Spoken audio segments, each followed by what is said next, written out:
Isang mapagpalang araw po mga kalingap, magandang araw at magandang gabi sa mga viewers at listeners at mga solid supporters po diyan ng EDSI at mga kababayan po nating OFW na patuloy na sumusuporta. Mega love shoutout po. At kung bago ka pa lamang po sa atin pong munting YouTube channel, palike and share and subscribe na po at pindutin ang notification bell para update po tayo sa atin pong ilalabas na video. So yun mga kalingap, may panibago na naman po tayong pag-uusapan. Kalingap Rob na wala ng malaking halagang pera at isa po sa mga beneficiary po niya. Hala, nako.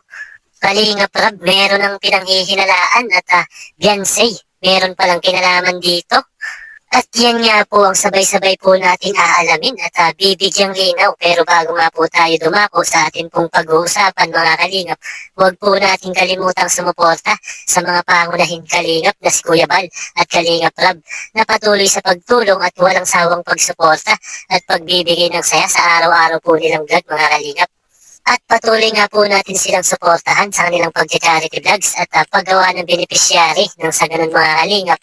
Marami pang tao ang matulungan, lalong-lalo na nga po sa mga taong nangangailangan mga kalingap. At paalala po mga kalingap, tapusin muna natin ang kabuuan ng video bago tayo magbigay ng opinion at komento.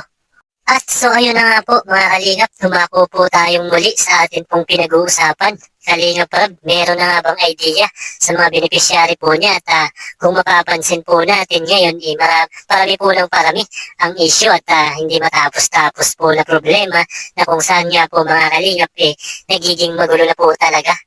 Hindi na po talaga kagaya nung dati at nung nakaraang buwan nga lamang po patungkol lang po sa mga anti-kalingap at mga bashers ng mga bawat love team na nagkakaroon po ng pagtatalo-talo at ngayon nga naman po patungkol sa isang sikat na nagpapasikat pa na si Makagago nga po at kilalang naninira po talaga.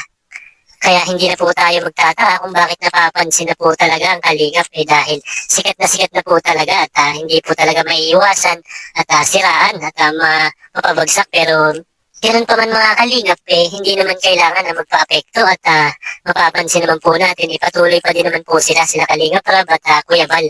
Ganun nga lang po na humaharap po talaga sa malaking problema ang buong kalingap po natin ngayon at dahil nga po sa mga issue, kayo po ba mga kalingap, ano po ba ang masasabi po ninyo sa mga nangyayari at i-comment lang po natin mga kalingap.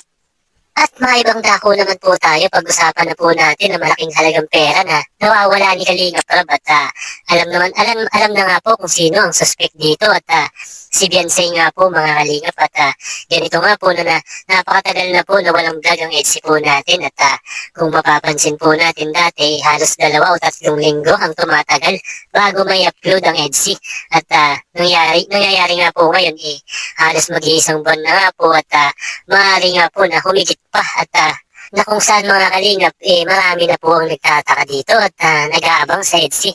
Masasabi din naman po natin na marami din naman po talaga ang sumusuporta at nagmamahal sa EDSI. Kaya masasabi po talagang napakalaki din po talaga ang views nito. At masasabi po natin kung tutusin malaki-laking halagang ang nasayang. Ganun pa man mga kalingap dahil nga po siguro apektado rin nga po sa mga nangyayaring issue po ngayon. At nagkakataon nga lang din po na busy po talaga, lalo pa nga po ngayon na nag-aaral pa po itong si Beyonce. At nagawan nga po natin yun na ma-reaksyonan at ganito nga po na napakarami na po ang naghahanap at nag-aabang sa EDSI. Pero sana nga po magkaroon na ng vlog ang EDSI po natin at talagang napakarami na po talaga naghihintay. At so yun mga kalingap, muli hanggang dito na lang po muna ang atin pong video. At paalala po, huwag po natin kalimutang i-like and share and subscribe.